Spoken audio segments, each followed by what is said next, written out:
Bismillahirrahmanirrahim. Assalamualaikum warahmatullahi wabarakatuh.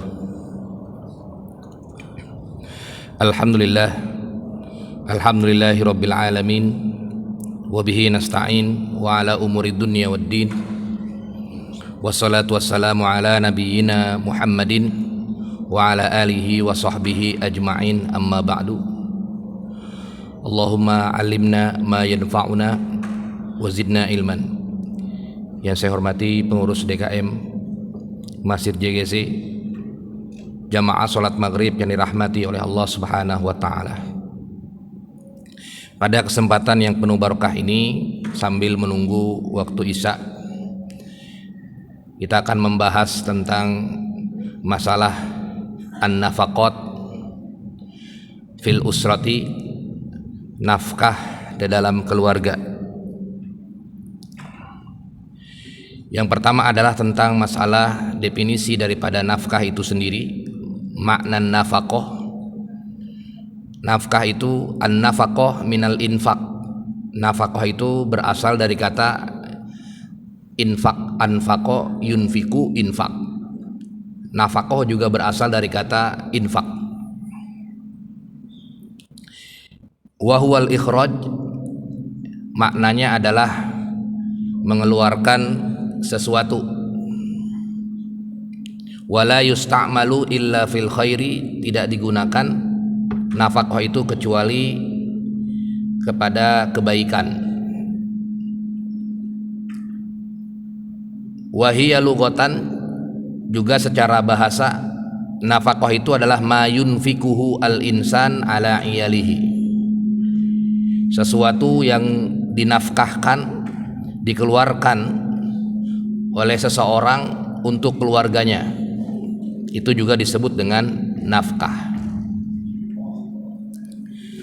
Kemudian secara syariat wa syar'an hiya kifayatu man yamunuhu minat ta'ami wal kiswati was sukna, yaitu mencukupi orang yang berada dalam tanggungannya, baik itu makanan, wal kiswa atau pakaian, wasukna atau tempat tinggal. Itu disebut dengan nafkah.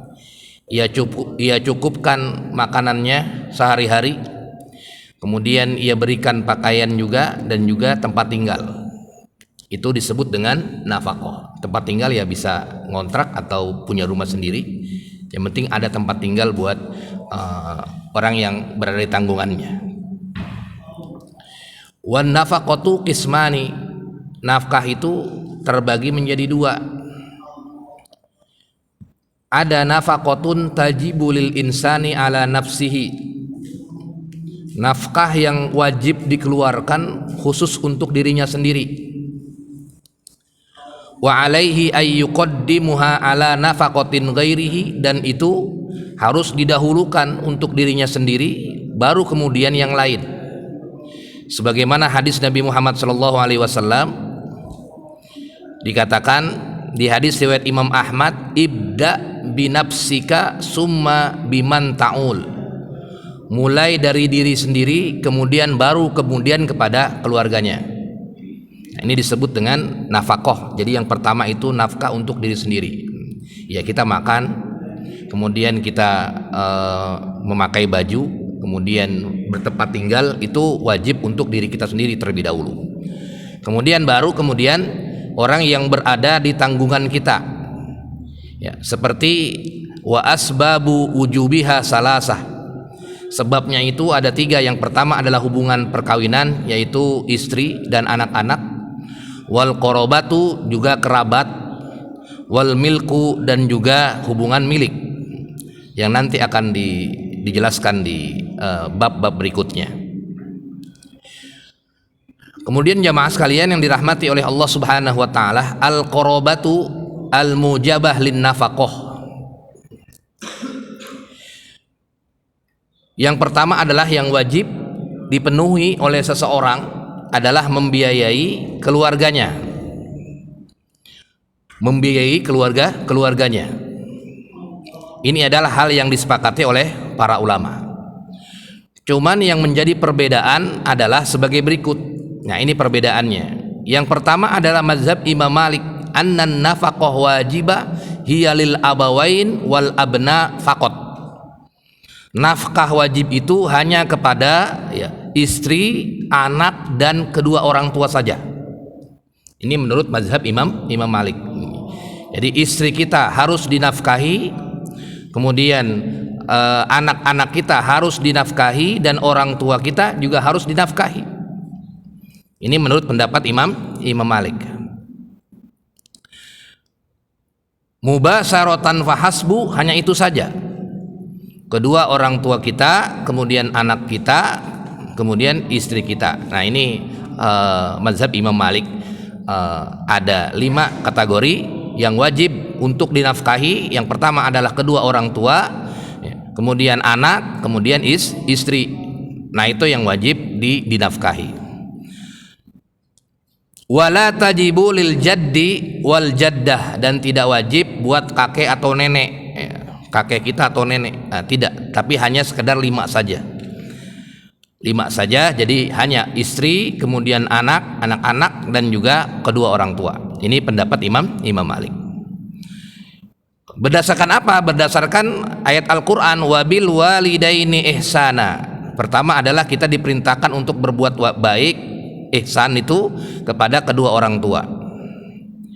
Kemudian juga di dalam Al-Quran juga dikatakan wa alal mauludi lahu rizquhunna wa kiswatuhunna bil ma'ruf. Mesti kita cover istri kita dan anak-anak kita. Nah, ini yang dijadikan dasar oleh mazhab Imam Malik. Ada 5 saja yang wajib bagi kita untuk diberikan nafkah yang wajib. Yang pertama adalah istri, kemudian anak-anak dan kedua orang tua. Nanti kedua orang tua akan dibahas di depan ya. Tapi yang jelas ini 5 ini menurut pendapat Imam Malik. Juga di dalam hadis Nabi Muhammad SAW, li Hindun zaujati Abi Sufyan, ketika Rasulullah SAW berkata kepada Hindun, istrinya Abi Sufyan, khuzi ma yakfika wa waladika bil ma'ruf. Ambil itu hartanya Abi Sufyan, suamimu yang sulit untuk diambil hartanya, pelit misalnya, wa waladika, dan untuk anak kamu juga, bil ma'ruf, dengan ma'ruf. Nah, ini juga dijadikan dasar.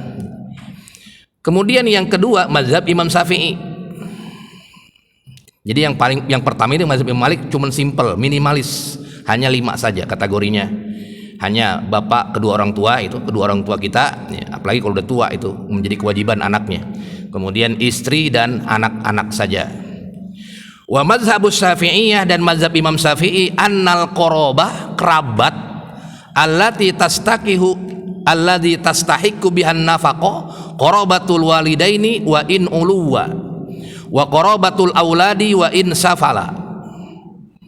Imam Syafi'i lebih luas daripada Imam Malik. Selain 5 itu, kakek nenek pun ikut ke atas.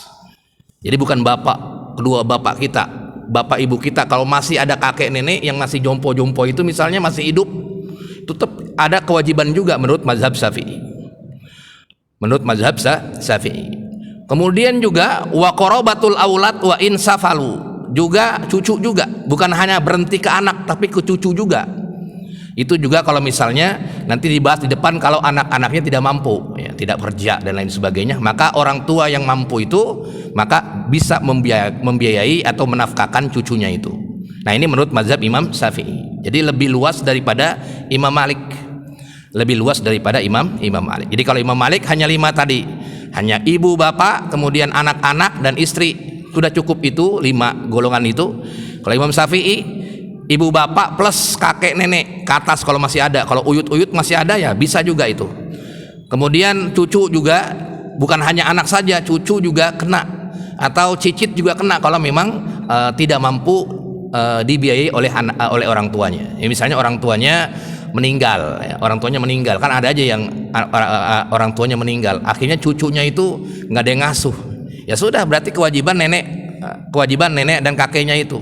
Nah, ini juga menurut mazhab Syafi'i bukan hanya berhenti sampai berhenti sampai bapak ibu, kakek nenek pun atau cucu-cucu pun dia termasuk menjadi kewajiban juga. Wala tajibu nafaqah, dan tidak wajib bagi yang lainnya. Ini menurut mazhab Syafi'i. Wa mazhabul Hanafiyah, mazhab Imam Abu Hanifah. Nah, ini mazhab Muhammad lebih luas lagi dari mazhab Imam Syafi'i dan Imam Malik. Tajibun nafaqatu lil qarabatil muharramah lizawaj. Wajib hukumnya memberikan nafkah kepada kerabat yang semahram. Adik kita, kalau dia misalnya suaminya sudah meninggal nggak mampu, adik kita harus kita biayai juga. Kita kasih makan juga kalau kita mampu. Yang penting semahram. Ai likulli dzi rahimin mahramin wala tajibu liqaribin ghairu mahramin. Tapi tidak wajib kalau kerabat yang tidak semahram. Sepupu, nah itu kan tidak semahram. Sepupu kita. Kalau ponakan semahram, misalnya ada ponakan anak dari kakak kita, anak dari adik kita. Kakak kita misalnya ekonominya nggak mampu, nggak kerja, ya misalnya nganggur misalnya, kitanya tapi mampu, ya udah biayain aja tuh ponakannya, nafkahin ponakannya. Ini menurut mazhab Imam Abu Hanifah, bukan hanya tadi yang 5 dan yang Imam Syafi'i pun sama, yang punya mahram pun, semahram pun, kerabat semahram pun wajib juga dibiayai, wajib juga dibiayai. Berdasarkan keumuman daripada ayat Al-Quran, wa'budullaha wa la tusyriku bihi syai'a wa bil walidaini ihsana wa bizil qurba. Nah ini nih. Kemudian juga di dalam yang lain, di ayat yang lain, wa atizal qurba haqqahu, wa atizal qurba haqqahu. Kemudian di dalam hadis Nabi Muhammad sallallahu alaihi wasallam, an Bahraz bin Hakim an abihi an jaddihi, ya Rasulullah, man abarru, siapa yang lebih abdol atau yang paling abdol, saya ingin berbuat baik. Qala ummuka, kan 3 itu, ummuka, summa abuka, kemudian bapak kamu, summa akrob, kemudian kerabat kamu dari yang terdekat, fal akrob, sampai yang terdekat, dekat dan seterusnya. Nah ini yang dijadikan dasar oleh mazhab Imam Abu Hanifah, bahwasanya bukan hanya bapak, ibu, kakek, nenek, atau istri, atau anak, atau cucu, tapi kerabat semahram pun menjadi kewajiban kita kalau memang ya yang orang yang bertanggung jawab tidak punya atau tidak bisa menafkahi atau sudah meninggal dan lain sebagainya. Yang paling luas adalah mazhab Imam Ahmad bin Hambal. Tajibun nafaqatu likulli qaribin warisin bil fardi aw ta'sibin minal usuli wal furu'i wal hawasi. Wajib memberikan nafkah semuanya, baik dari yang pendapat yang pertama itu, bapak, ibu, kemudian anak, istri, kemudian pendapat Imam Syafi'i, kakek, nenek, kemudian cucu-cucu, pendapat Imam Abu Hanifah, yang semahram, yang tidak semahram pun yang penting ada hubungannya saudara, itu juga wajib kita nafkahi menurut pendapat Imam Ahmad bin Hambal. Nah ini di dalam ini memang ijtihad para ulama terhadap pemahaman sebuah dalil di dalam Al-Quran tadi, wabil walidaini ihsana wa bizil qurba. Nah itu. Kemudian juga dalil-dalil terhadap hadis Nabi tadi, ummuka summa abuka summal akrob fal akrob. Pemahaman dari itu para ulama berijtihad bahwasanya itu yang wajib dinafkahi, mulai dari tadi yang paling minimalis sampai dengan pendapat mazhab Imam Ahmad bin Hambal. Ini ada di kitabnya masing-masing. Kalau di Imam Syafi'i di Al-Majmu', karya Imam An-Nawawi. Kemudian kalau Imam Ahmad itu di kitabnya Ibnu Qudamah, ya, muridnya atau sahibul mazhab, senior mazhab Syafi'i, mazhab Imam Ahmad. Kemudian jamaah sekalian dirahmati oleh Allah Subhanahu wa taala, surutu wujubin nafaqah, masuk syarat wajib menafkahkan itu ada 3. Yang pertama adalah ayyakunal qaribu faqiron. Pertama adalah dia itu fakir, la malalahu, tidak ada mal, tidak ada hartanya, wala qudrata lahu, tidak ada kemampuan alal kasbi, untuk bekerja.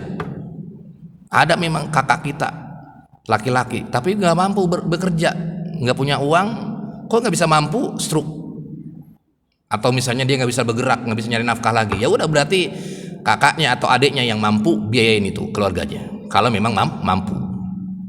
Jadi yang pertama adalah ayyakunal qaribu faqiron, kerabat itu adalah fakir.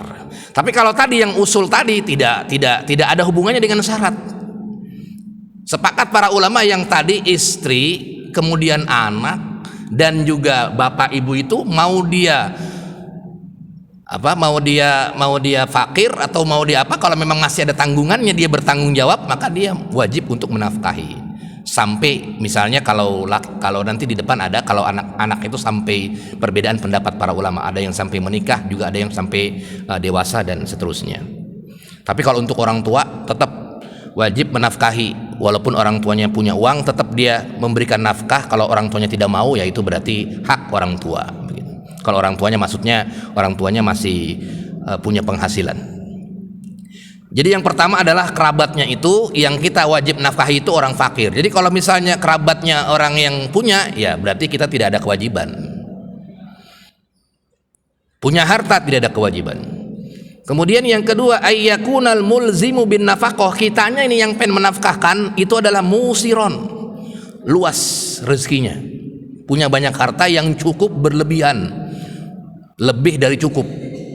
Pertama dilihat dari keluarga inti dulu kita. Keluarga inti kita kalau misalnya cukup, keluarga inti kita berlebih buat yang lain bisa, berarti ada kewajiban buat yang lain juga. Tapi kalau misalnya cukup ya buat keluarga kita, inti kita, ya cukup berarti buat keluarga inti kita. Maka di sini syarat yang kedua, ayyakunal mulzimu bin nafaqah musiron malikan nafaqatan fadilatan an nafsihi. Dia benar-benar harus mampu menafkahkan itu, dia punya harta lebih, fadilatan an nafsi, buat dirinya sendiri, kemudian buat keluarga intinya. Fayalzimul qadiru ala takassub ayya'mala lil infaqi ala qaribihi al faqir, maka baru dia bisa memberikan kepada orang lain itu, yang kerabat-kerabat lain itu, kalau memang dia sudah cukup buat keluarga inti. Ya misalnya ia gajinya berlebih, pengusaha atau punya penghasilan lebih dari 10 juta, 20 juta dan lain sebagainya. Nah, buat keluarga inti udah berlebihan, ya sudah, ketika ada ponakannya atau ada kakaknya yang butuh bantuan, misalnya kakaknya misalnya nggak kerja lagi, kemudian sakit-sakitan dan sebagainya, maka wajib dia untuk membiayai itu. Minimal it'am, makannya atau tempat tinggalnya, misalnya kita kasih kontrakan, atau pakaiannya kita kasih baju ala kadarnya semampu kita. Tapi yang tadi syaratnya adalah fadilatan an nafsihi, dia berlebih untuk dirinya, untuk keluarga intinya, untuk dirinya dan untuk keluarga intinya. Apa dalilnya? Dalilnya di sini di hadis Nabi Muhammad SAW dari Jabir. Iza kana ahadukum faqiron falyabda binafsihi. Kalau memang kamu sudah punya uang itu, maka mulai diri sendiri, cukupin. Fa in faddola, kalau memang sudah cukup buat diri sendiri, fa'ala iyalihi, keluarga inti. Fa in kana faddola fa'ala qorbati, kalau sudah cukup keluarga inti, keluarga yang lain, kerabat-kerabat yang lain yang dekat-dekat. Di hadis riwayat Bukhari Muslim. Kemudian yang ketiga, tadi ada 3 ya. Ayyakunal munfiqu qoriban lil munfiq alaihi za rahimin mahramin minhu. Dia orang yang berinfak itu, yang mempunyai kewajiban itu, memang harus punya hubungan kerabat ya. Kalau orang lain, tetangga, ya jatuhnya bukan kewajiban, jatuhnya infak sedekah ya. Jatuhnya adalah ya kalau kita mau ngasih, silakan. Misalnya ada di samping tetangga kita ada yang nggak punya apa-apa, sakit-sakitan dan lain sebagainya, ya itu berarti tinggal kemampuan kita mau ngasih, silakan. Kalau ya tinggal, kalau misalnya kita punya zakat, ya kita kasih, atau infak sedekah. Tapi kalau yang kerabat ini, nah ini yang kita bahas tadi, mulai yang inti itu harus, kemudian yang kerabat-kerabat dekat itu, kalau memang kita punya kelebihan dananya, kelebihan uangnya, maka juga kita mempunyai kewajiban untuk menafkahkannya, dengan syarat tadi ya, orang-orang atau kerabat itu adalah tidak mampu. Kalau mampu ya tidak ada kewajiban. Ya misalnya kita punya kerabat, ponakan, kakak, adik kita dia kerja juga, ya enggak. Itu udah masing-masing kewajiban. Tapi kalau dia itu ya misalnya kakak kita atau adik kita dia nggak mampu, udah nggak kerja, kemudian sakit-sakitan, yang tulang punggungnya misalnya laki-lakinya adalah stroke, di rumah diam saja, udah nggak ada sama sekali penghasilan, ya udah berarti yang punya kewajiban adalah orang yang menjadi saudaranya itu. Udah, biar saya biayain itu ponakan saya, udah saya sekolahin itu. Nah itu merupakan salah satu nafkah juga. Kemudian jamaah sholat maghrib yang dirahmati oleh Allah Subhanahu Wa Taala, syartu ittihadid dain, apakah disyaratkan berbeda agama atau satu agama atau tidak? Nah ini para ulama berbeda pendapat ya. Pendapat Imam Malik dan Imam Syafi'i, ya misalnya ada ponakan kita beda agamanya gitu. Ya ponakan kita misalnya agamanya Kristen, misalnya kitanya Muslim, tapi dia orang yang nggak mampu, orang tua bapaknya misalnya udah nggak kerja lagi, kemudian sakit-sakitan. Apakah kita harus membantunya, wajib membantunya karena berbeda agama atau tidak? Nah di sini para ulama berbeda pendapat. Falam yastaritul Malikiyah was Syafi'iyah, Imam Malik dan Imam Syafi'i tidak mensyaratkan harus ittifaquddin. Ittifaquddin bukan dain ya, ittifaquddin, harus selevel atau harus sama agamanya. Harus sama agamanya. Ya, kalau agamanya berbeda pun, bal yunfikul muslimu alal kafir, bisa orang muslim berinfak kepada orang kafir. Ya misalnya ponakan kita bukan muslim, ya sudah kita biayain aja kalau dia memang tidak mampu itu. Nah, ini menurut pendapat Imam Malik dan Imam Syafi'i. Pendapat Imam Abu Hanifah dan Imam Ahmad harus ittihaduddin, harus seagama, dia harus seagama. Kenapa sebabnya? Ya karena sama seperti dikiaskan dengan ahli waris. Ya kan kalau waris itu kan, kalau warisan, kalau agamanya beda tidak mendapatkan warisan. Tidak mendapatkan warisan menurut syariat Islam. Nah, ini yang dijadikan dasar perbedaan pendapat para ulama terkait dengan tersebut.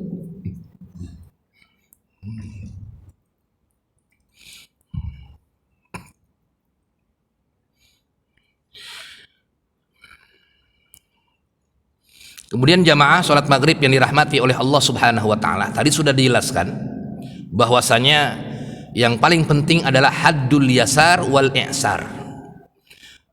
Tajibun nafaqatu 'alal musiri liqaribihi. Wajib menafkahkan itu kalau kerabatnya itu dalam keadaan sulit. Tapi kalau dalam keadaan tidak sulit, tidak ada kewajiban. Tidak ada kewajiban. Ini menurut pendapat kebanyakan para ulama.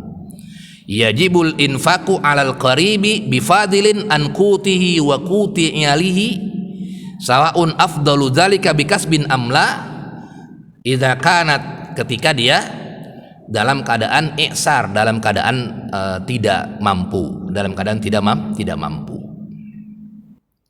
Bagaimana cirinya tidak mampu?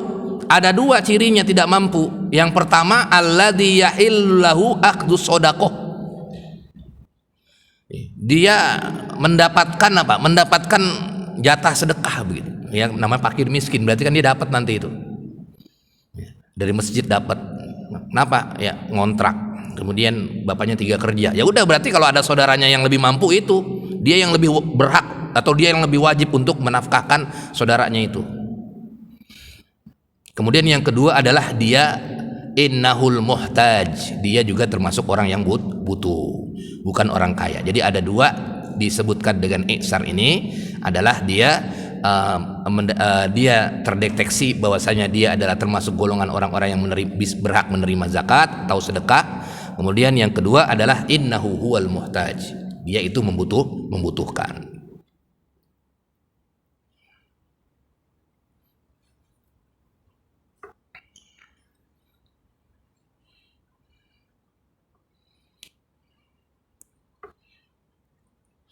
Kemudian jamaah sekalian yang dirahmati oleh Allah Subhanahu wa taala, istiqlalul abbi binafaqati auladihi wa istiqlalul waladi binafaqati abawaihi.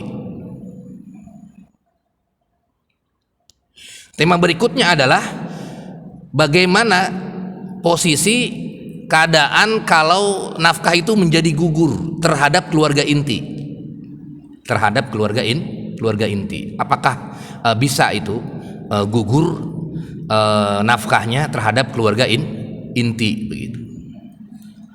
Disebut dengan sukutun nafkah, bahasanya dalam fikih disebut sukutun nafkah. Bagaimana gugurnya kewajiban seseorang untuk menafkahkan, baik itu kepada istrinya atau kepada anaknya atau kepada orang tuanya, itu bagaimana? Ada apa ininya? Apa namanya? Kaidah-kaidahnya. Yang pertama adalah mautu ahadiz zaujain, meninggal. Dia sudah meninggal. Maka berarti secara otomatis lau matar rajulu qabla i'ta'in nafaqah, kalau sudah meninggal maka lam yakun lil mar'ati an ta'khuzuhu bimalihi, maka tidak berhak seorang istri, misalnya suaminya meninggal, maka tidak berhak seorang istri mengambil harta suaminya, nggak bisa, sudah gugur itu kewajibannya. Berarti yang ada apa? Warisan, tinggal warisan. Jadi kalau sudah meninggal, misalnya suaminya meninggal, ya berarti kan sudah tidak ada kewajiban dia, udah meninggal. Berarti apa yang nanti istrinya yang dilakukan? Iya, berarti dia mendapatkan apa? Mendapatkan hak waris daripada suaminya. Nanti anak-anaknya bagaimana? Anak-anaknya juga akan mendapatkan warisan daripada harta suaminya. Makanya ada ilmu waris. Kalau bapaknya meninggal, istrinya dapat berapa, anaknya dapat berapa, itu kan ada hitung-hitungannya. Itu nanti yang akan didapatkan. Bukan diambil-ambil aja, misalnya suami saya punya rekening di bank ini sini, udah ambil aja semua. Begitu. Enggak begitu. Tapi harus benar-benar diambil sesuai dengan bagi-bagi daripada warisan. Berapa warisannya? 1/4 kah? Kalau istri, kalau misalnya ada anak, itu enggak 1/4 dia. 1/6 lebih dikit. Tapi kalau istri nggak ada anak, baru 1/4. Ya, kalau ada anak laki-laki, apalagi asobah, laki-laki. Kalau perempuan, tinggal nanti kalau ada perempuannya 1 atau 2 begitu. Kalau perempuannya 1, setengah. Tapi kalau perempuannya 2, nanti ada hitung-hitungannya, sulusain 2/3 dan seterusnya. Itu yang berhaknya. Bukan misalnya ketika orang tuanya meninggal punya harta mobil sini, udah saya yang pakai, enggak itu. Tapi yang ada adalah apa? Warisannya dibagikan. Dibagikan. Kemudian yang kedua, gugurnya nafkah itu adalah an-nusuz. Melakukan maksiat seorang istri kepada suaminya. Itu menurut pendapat kebanyakan para ulama, itu juga bisa menggugurkan nafkah. Misalnya istrinya sudah tidak mau lagi melayani suaminya, kabur misalnya begitu, berarti udah nggak ada kewajiban itu. Kenapa? Karena itu udah masuk kategori nusuz, seorang istri yang membangkang terhadap suaminya.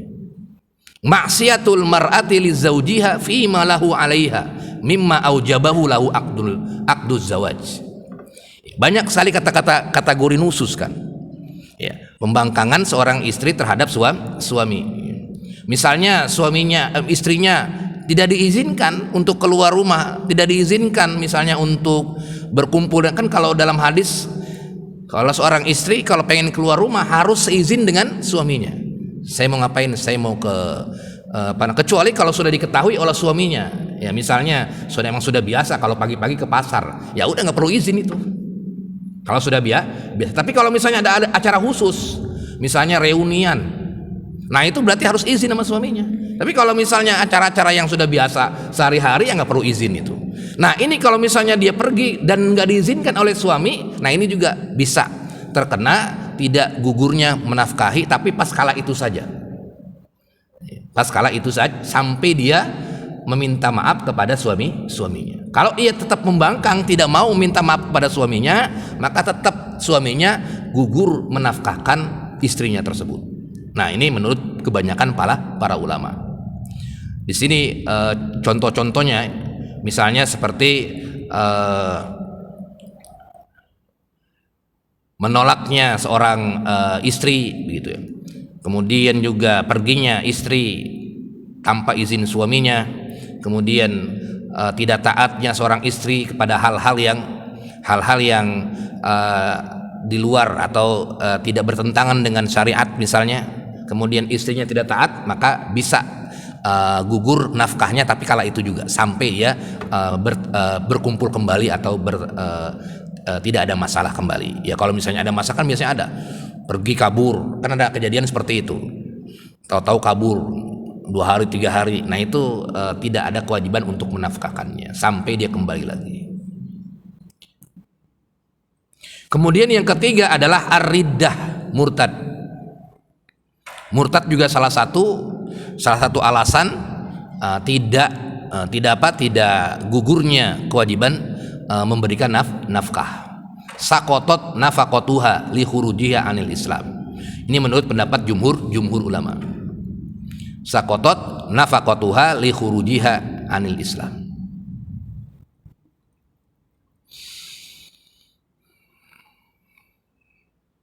Kemudian sukutu nafaqatil aqarib, kalau buat anak, kemudian buat orang tua tidak ada sukutnya, tidak ada gugurnya, tetap dia ada kewajiban untuk menafkahkan anaknya, menafkahkan makannya. Maksudnya nafkah itu adalah makannya, hari-hariannya itu makannya, kemudian tempat tinggalnya, yang wajib tempat tinggalnya, dan juga pakaian tetap diberi pakaiannya.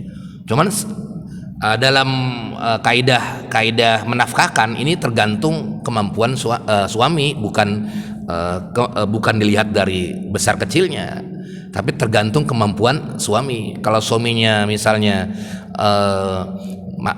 kalau dalam di sini kalau para ulama mengatakan kalau misalnya disebut dengan to'am itu adalah makanan pokok plus air plus sekunder satu macam, itu minimal. Jadi tidak ada ukurannya misalnya harus ini. Pokoknya disebut dengan menafkahkan makan itu adalah harus di restoran begini, enggak. Tapi ada makanan pokoknya, kemudian ada air minumnya buat minum, dan juga ada makanan sekundernya, artinya campuran makanan pokok itu. Udah, itu juga sudah menggugurkan kewajiban seorang suami terhadap istri. Ya misalnya suaminya udah beli warteg aja 5.000, nasi sama tempe sama kasih kuah dikit. Nah itu sudah menggugurkan kewajiban karena tergantung daripada kemampuan suaminya. Tapi kalau misalnya suaminya gajinya besar kemudian dikasih tempe doang, nah itu nanti masuk ke dalam bahasan kezoliman namanya itu. Kalau misalnya masuknya ke situ. Tapi kalau misalnya suaminya memang keadaannya adalah keadaan yang tadi tidak mampu, maka dia yang penting tadi makanan pokok, kemudian sekundernya, dan juga air minumnya. Kalau to'am, kalau misalnya pakaian, ya layak dipakai. Kalau perempuan menutup aurat itu saja, tidak dilihat dari bagus atau tidaknya, tidak dilihat dari bagus atau tidaknya. Kalau tempat tinggal tidak harus bagus atau tidaknya, kontrak atau tidaknya, yang penting dia ada tempat tinggal. Walaupun misalnya di rumah, mohon maaf, misalnya di rumah-rumah bedeng misalnya, karena memang kemampunya itu, ya udah itu. Karena mampunya itu, nggak harus wah saya nggak dikasih tempat tinggal nih, harusnya saya di tempat tinggal yang tipe ini, tidak. Kalau dia sudah memberikan tempat tinggal yang seperti itu, tandanya ia sudah memberikan tempat tinggal, karena memang sesuai dengan kemampuannya. Sampai sini ada diskusi, tafadhol jamaah sekalian.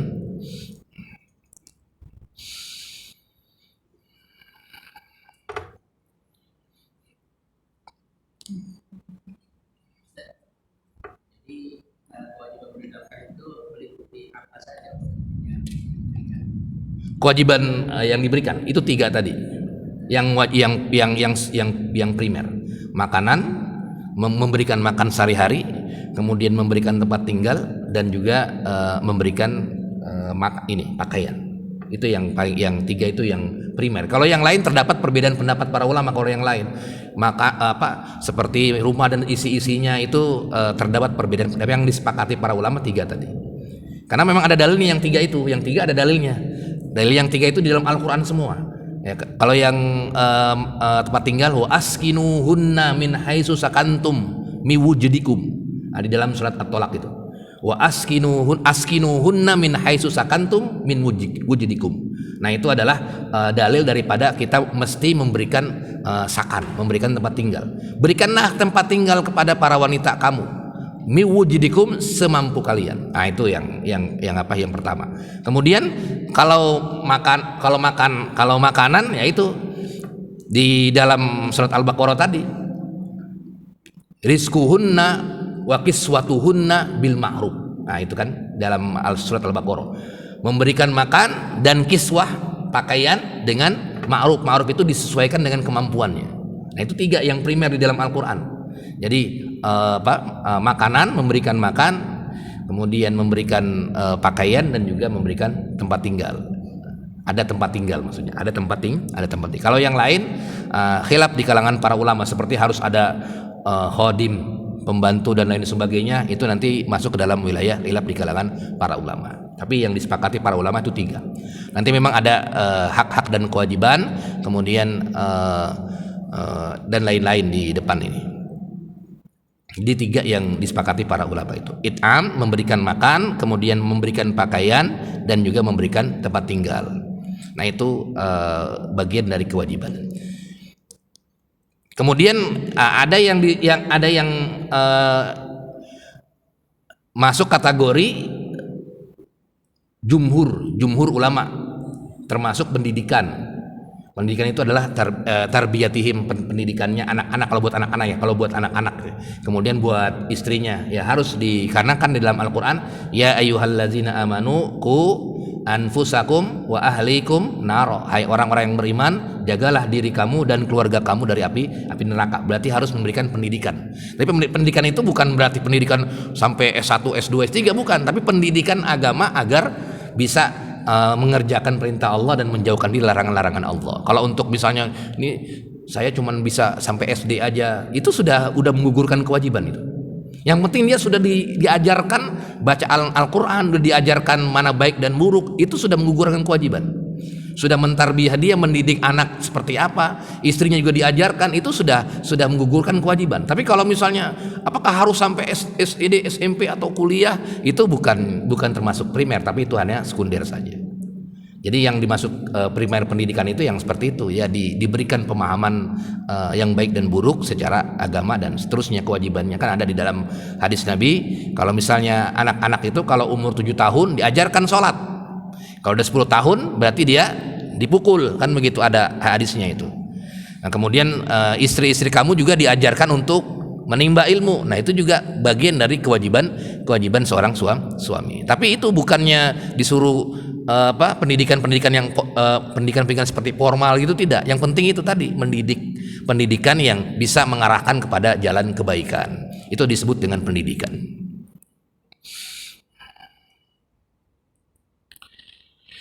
Kemudian ta'addudu mustahikin nafaqah. Bagaimana kalau misalnya yang kita nafkahkan itu tidak cukup? Misalnya kita punya kewajiban 5, yang inti kan tadi, kita sendiri laki-lakinya itu, kemudian ada istri, ada anak, kemudian ada orang tua. Tapi penghasilannya hanya cukup buat 2 orang, pilih itu. Apakah anaknya atau istrinya atau misalnya orang tuanya atau bagaimana? Nah, ini namanya disebut bahasan ta'addudu mustahikin nafaqah. Iza ta'addada mustahiqun nafaqah wa lam yakun lahum illa qaribun wahid fa in istata'a ayyunfiqu alaihim jami'an wajaba alaihil infaq. Wa illam yastati bada'a bi nafsihi summa bi waladihi as-saghir awil unsa awil ajiz summa bi zaujatihi. Nah ini pendapat jumhur ulama dulu. Pendapat jumhur ulama adalah pertama dirinya sendiri tentu. Kemudian yang kedua adalah anak-anaknya. Kemudian yang ketiga adalah istrinya, kemudian baru waladain, kedua orang tuanya. Wa inda Syafi'iyah, kemudian Imam Syafi'i, pendapat Imam Syafi'i adalah dirinya, kemudian orang tuanya, kemudian anaknya, baru istrinya. Nah ini memang kalau untuk urusan urut-urutan ini memang para ulama menggunakan ijtihad. Kira-kira mana yang terurut ini, yang teratas ini. Sebenarnya sih bisa saja tidak bisa diurut-urut, artinya udah bareng-bareng aja kita satu nampan begitu. Nah, tapi kalau misalnya ada juga kan yang tidak bisa dibagi, ya sudah berarti harus milih itu mana dulu ini. Nah ini makanya para ulama memberikan jawaban seperti itu tadi. Pendapat jumhur mengatakan mulai dari dirinya, kemudian anak-anaknya, kemudian istrinya, kedua orang tuanya. Kemudian Imam Syafi'i dan sebagian ulama lainnya mengatakan dirinya, kemudian orang tuanya, anaknya, baru kemudian istrinya. Memang ada hadis Jabir ini terkait pemahamannya, bahwasanya Nabi Muhammad SAW berkata, li rajulin ibda binafsika, mulai diri kamu sendiri, fatasaddaqu 'alaiha, fa in faddola say'in fa ahlika, kemudian kalau sudah diri kamu sendiri maka buat keluarga kamu, kalau sudah keluarga kamu cukup buat kerabat kamu. Nah ini yang akhirnya tafsiran hadis ini ditafsirkan oleh para ulama. Taib, ada diskusi, tafadhol silakan. Posisi mertua termasuk juga dia, termasuk abawain, termasuk bagian dari bapak dan ibunya. Karena kan istrinya tanggungan daripada suaminya.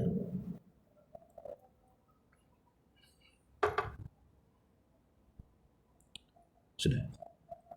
Belum? Oh, sudah aja. Oh, sudah. Baik, mudah-mudahan bermanfaat. Ini masih banyak judulnya terkait dengan nafkah. Marilah sama-sama kita akhiri kajian kita dengan membaca doa kafaratul majlis. Subhanakallahumma bika asyhadu an la ilaha illa anta astaghfiruka wa atubu ilaik. Assalamualaikum warahmatullahi wabarakatuh.